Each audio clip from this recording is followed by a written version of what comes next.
Sea salt spray. You know when you go to the beach and you end up with crazy volume and texture after swimming?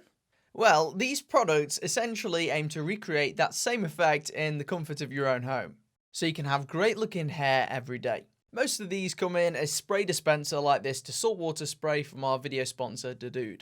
In this video, I'm going to go through a step-by-step tutorial to show you the best way to use sea salt spray, so that you can get a great looking hairstyle. Firstly, for optimal results, you'll want to begin with clean towel dried hair that's still slightly damp. Though if you really wanted to, you can use this on dry hair. When applying, use 3 to 5 sprays evenly across the head of hair from about 6 inches away. If you've got really long hair or just want even more texture, you might have to use a little bit more. And if there are certain areas that you really need extra volume on, then make sure they're covered.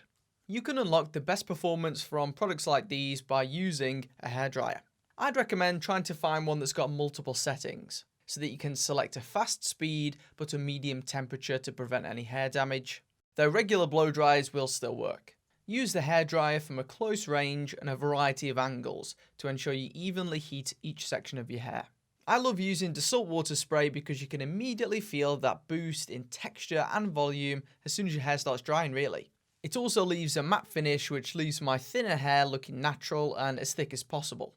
Some low-end sea salt sprays tend to leave a greasy, sticky finish, but with this one I don't get any residue.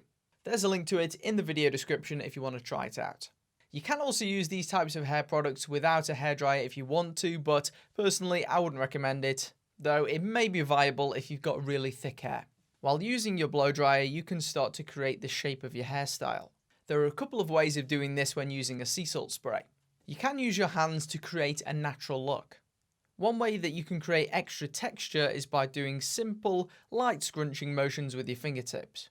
Another way is to use a brush like this round one to twist the hair and create movement. This can also help you to build volume easily, so it's probably the best choice if you want like a lifted hairstyle. Once your hair is dry, you've got a couple of options. If you like a relaxed look, you may want to leave your texturized hair as it is. You'll get the light hold from the sea salt spray. However, if you're looking for something with more structure and hold, then a hair wax might be worth adding next. I've also got a quick tutorial video on the best way to use hair wax, which I'll link right now in the video iCard. So I'd make sure you go and watch that one next. Subscribe for more hair videos, and I'll see you in the next one.